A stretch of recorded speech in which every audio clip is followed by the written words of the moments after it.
بندہ جتنا مرضی گناہگار ہو، اللہ کے ولیوں کی بستی کی طرف رب کو یاد کرنے کے لیے جب وہ سفر کرے گا، اللہ اس کے ایک ایک قدم کے بدلے اس کے گناہ معاف فرمائے گا، اللہ اس کو جنتی بنا دے گا۔ جو اللہ کے ولیوں کی بستی کا سفر صرف اس لیے کرے کہ میں وہاں جا کے اللہ کو یاد کروں، وہاں اللہ والوں میں بیٹھ کے اللہ کو یاد کروں، اللہ والوں میں بیٹھ کے اللہ سے توبہ کروں۔ جب اللہ کے بندوں کی بستی کی طرف بندہ سفر اس لیے کرے کہ اللہ کو یاد کرنا ہے، وہاں جا کے حدیث پاک اس بات پر دلیل ہے، حدیث پاک اس بات پر شاہد ہے کہ اللہ بخش دیتا ہے، نہ صرف بخشتا ہے بلکہ اللہ جنتی بنا دیتا ہے۔ اب جو لوگ سفر کرتے ہیں داتا علی حجویری کی طرف، حضرت بابا فرید الدین مسعود گنج شکر کی طرف، حضرت شیخ عبد القادر جیلانی المعروف غوث اعظم کی طرف، خواجہ معین الدین چشتی اجمیری کی طرف، اولیاء اللہ کے مزارات کی طرف، نیتیں دو ہیں، ارادے دو ہیں سفر کرنے والوں کے، کیونکہ جس معاشرے میں آپ رہتے ہیں اسی معاشرے میں میں رہتا ہوں۔ کچھ لوگ ہیں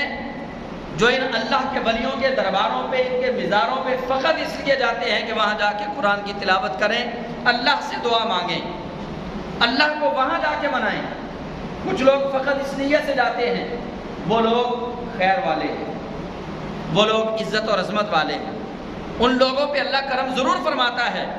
جو اپنے دل میں یہ نیت لے کر جائیں کہ ہم نے حضرت سیدنا علی بن عثمان حجویری المعروف داتا گنج بخش، ان کے پاس، ان کی قبر کے پاس، ان کے مزار کے پاس جا کر اللہ کو منانے کی کوشش کرنی ہے، وہاں جا کے اللہ کو منائیں گے، کیونکہ وہاں وہ ہستی بیٹھی جن سے اللہ راضی ہے۔ اگر نیت یہ لے کر گیا کہ اللہ کو منانے کے لیے جا رہا ہوں، اللہ کو راضی کرنے کے لیے جا رہا ہوں کہ میرا رب مجھ سے مان جائے، وہاں جا کر اللہ کو یاد کروں گا، گھر بیٹھ کے بڑا یاد کر لیا، اب اللہ والوں کے پاس جا کے یاد کرنا چاہتا ہوں۔ کبھی وہ پاک پتن اس نیت سے جاتا ہے، کبھی وہ بغداد اس نیت سے جاتا ہے، کبھی وہ کلیر اس نیت سے جاتا ہے، کبھی وہ اجمیر اس نیت سے جاتا ہے، کبھی وہ مہر علی کی بستی میں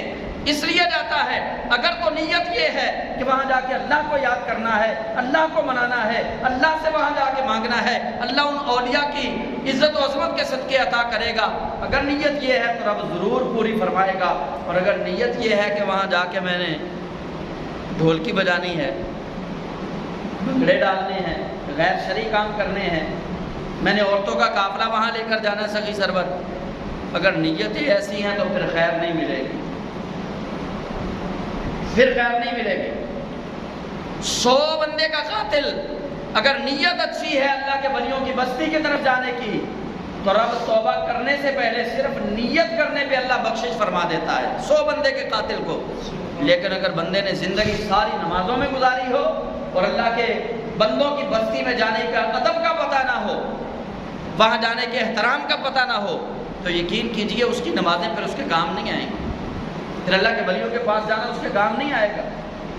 اللہ کے ولیوں کے پاس جانا تبھی کام آئے گا جب اس کی نیت خالص ہے کہ میں اللہ کے ولی، اللہ کے دوستوں کے پاس اس لیے جا رہا ہوں کہ وہ اللہ کے دوست کیسے بنے، انہوں نے رب کو کیسے بنایا۔ اور ہم کس لیے جاتے ہیں؟ کسی کی مجھ نہیں ملتی، کسی کا منڈا کیا نہیں منتا، ہاں جی، کسی کا کاروبار گوانڈی نے بند کر دیتا، ہم کس لیے جا رہے ہیں؟ جی ہم تو ان چیزوں کے لیے جا رہے ہیں، ہمارا مقصد تبدیل ہے۔ جب ہم نے مقصد تبدیل کیا، اللہ کے ولیوں نے ہماری مدد کرنا بند کر دی، کیونکہ مقصد ہی اللہ کو پانے کا نہیں رہا ہمارا۔ جب اللہ کے ولیوں کے پاس اللہ کو پانے کے لیے جائیں گے، اللہ کے ولی اپنے دوست کا راستہ بتائیں گے۔ جس دکان میں جو کچھ ہو وہی ملتا ہے نا، دکان کے اندر جو سامان رکھا ہو وہی ملے گا۔ اب لوہار کی دکان سے آپ کو مٹھائی تو نہیں ملے گی، اللہ والوں کی دکان سے اب سوائے اللہ کے کچھ نہیں ملنے والا، اور وہاں سے اللہ، جس کو اللہ مل گیا اس کو سارا کچھ مل گیا، اس کو دنیا بھی مل گئی، اس کو آخرت بھی مل گئی۔ اللہ والوں کے پاس فقط اللہ کو پانے کے لیے جانا چاہیے، اللہ والوں کے پاس فقط اللہ کی رضا طلب کرنے کے لیے جانا چاہیے۔ اللہ والوں کے پاس کبھی دنیا مانگنے نہ جاؤ، وہ دنیا والے نہیں ہیں، وہ تو اللہ والے ہیں۔ دنیا تو دنیا والوں سے ملے گی، اللہ والے جو ہوتے ہیں وہ دنیا سے نفرت کرتے ہیں، وہ دنیا سے محبت نہیں کرتے، ان کو اللہ والے کہتے ہی ہم تب ہیں کہ وہ دنیا سے کنارہ کشی اختیار کر کے اللہ والے بنے ہوتے ہیں، اس لیے تو وہ اللہ والے ہیں۔ ہم جاتے ہیں ان کے پاس دنیا لینے کے لیے. دنیا اور آخرت اس کو ملے گی جو اللہ کا طلبگار ہو. وہ جس طرح مشہور حکایت ہے سلطان محمود غزنوی رحمۃ اللہ علیہ اور ان کے وفادار ساتھی حضرت ایاز رحمۃ اللہ علیہ کہ انہوں نے جب ہیرے جواہرات بکھیرے اور لوگوں سے کہا کہ چن لو، تو سارے لوگ، سارے وزیر اور مشیر، نوکر چاکر جتنے بھی تھے، سب ہیرے جواہرات اکٹھے کرنا شروع ہو گئے. لیکن حضرت ایاز رحمۃ اللہ علیہ نے حضرت سلطان محمود غزنوی رحمۃ اللہ علیہ کے سر پہ ہاتھ رکھ دی.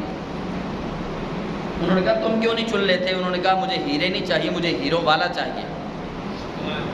جب ہیرو والا مل جائے گا تو سارا کچھ مل جائے گا. جب اللہ والوں کے پاس جائیں گے اللہ لینے کے لیے تو جس کو اللہ مل گیا اس کو سارا کچھ مل گیا. پھر دنیا طلب کرنے کی ضرورت نہیں رہے گی. اللہ دنیا کی حاجتیں بھی پوری فرمائے گا، آخرت کی حاجتیں بھی پوری فرمائے گا.